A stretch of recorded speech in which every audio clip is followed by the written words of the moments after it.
Yo, what's up? Welcome back to another episode of the SWUS. Continuing on with MLB Wednesday. Looks like I'm having a rough Tuesday, though. I need the Cardinals to come back or something, or the Rockies. Having a rough MLB Tuesday. I did win the Celtics bet, though, so at least NBA's off to a decent start. But in this video, I'm doing D-backs Reds on Wednesday. 2 live shows tomorrow.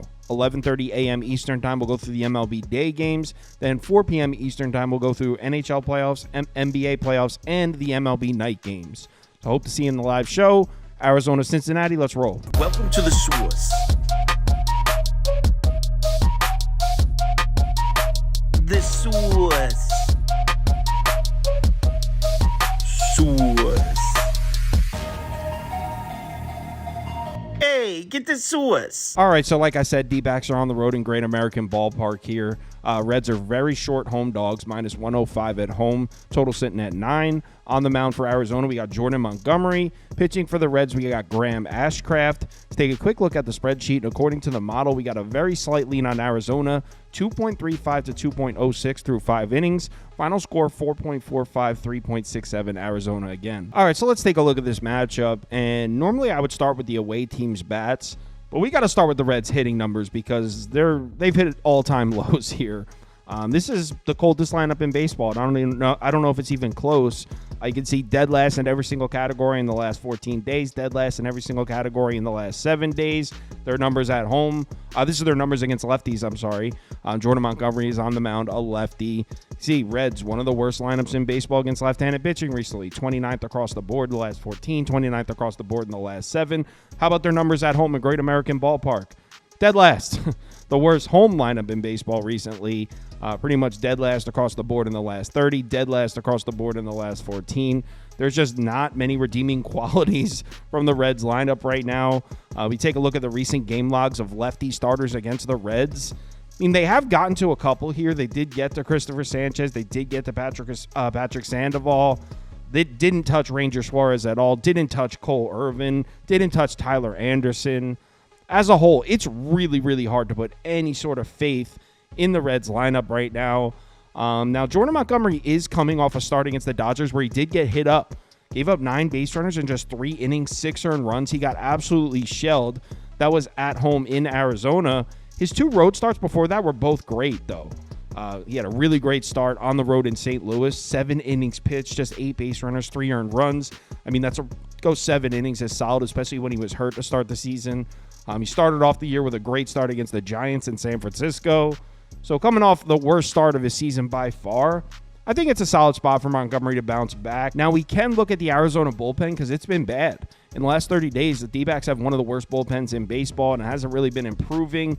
It's also kind of gassed. Sewald is back from injury, but he just pitched on Tuesday night, so I doubt they use him on back-to-back nights coming off an injury. Mantiply pitched as well. So a couple of the main arms missing for Arizona. You would think they are at least. But the Reds' numbers against bullpens aren't really much better than their numbers against starters. I mean, this is still bottom 5, bottom 10 lineup against bullpens as well. So as much as I would love to say, hey, this is where Cincinnati's about to snap out of it and score some runs, I just can't say it. Now, the good news for the Reds is on the other side. Arizona's bats aren't exactly setting the world on fire. Pretty average across the board, pretty much middle of the pack to slightly below average in every metric here. Last 14 days, 17th, 15th, and 16th. So it's not like Arizona lineup is doing anything. Now, if you pull up their numbers against righties, you can look at the last 7 days. Okay, Arizona top 10 lineup against right-handed pitching in the last 7 days. But if you look specifically at the game logs, it's really just Waldron. All those numbers are from that game against Waldron on May 5th. They hit the shit out of Waldron. 8 hits, 3 walks, 7 earned runs in just 3 innings pitched. Other than that, they haven't touched any of these guys. They couldn't get to Michael King. They couldn't get to Dylan Cease. They couldn't get to Landon Knack, Logan Gilbert, George Kirby, Hancock. I mean, everyone shut the D-backs down. So they got to one knuckleballer once. That doesn't mean I'm going to all of a sudden trust this lineup in any way. Now, Graham Ashcraft actually has some great-looking numbers to start the season. He's got a 3.12 ERA in his last 3 starts, 3.63 ERA on the season, expected FIP under 4. He really looks great, but look at his game logs. Take notice of the 2 games that he struggled in. What do they have in common? Both at home. Graham Ashcraft's pitching great this year, but both his home starts he got rocked. Let up 5 earned runs to the Angels on April 20th. His only other home start is back on April 8th. Got rocked by the Brewers. So Graham Ashcraft having a good season. Got crushed both of his starts at home in Great American Ballpark. Now, you can look at his numbers at home. He's got an 8.44 ERA at home in those 2 starts. 3.31 expected FIP. Now, it's only 2 starts, and expected FIP is really a metric you use over a larger sample size, but that does imply that he had some bad luck, and he didn't pitch that poorly, and he is pitching well this year, so I think we can count on Graham Ashcraft pitching against Arizona to show up here. If you look at the Reds bullpen, I guess you could say the expected FIP in the last 14 days means they haven't been that bad, but overall, this is not a bullpen I trust. But before we go bet Arizona, look at the D-backs numbers against bullpens recently. I mean, they're not scoring any runs late in games. So overall, I have zero faith in either lineup here.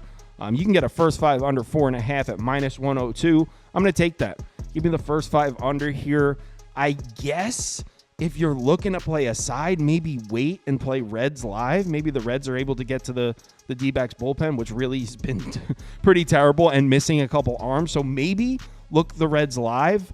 And I'm going to go first 5 under in this one with a possible Cincinnati live bet. If you want my top bets for MLB and NBA, or you want the top bets from anyone on the staff here, head over to KyleKirms.com. They're all posted right on the website. There's also a link to join the Discord on there if you're interested. Let's have ourselves a good Wednesday night. It's looking like I'm going to have a rough MLB Tuesday.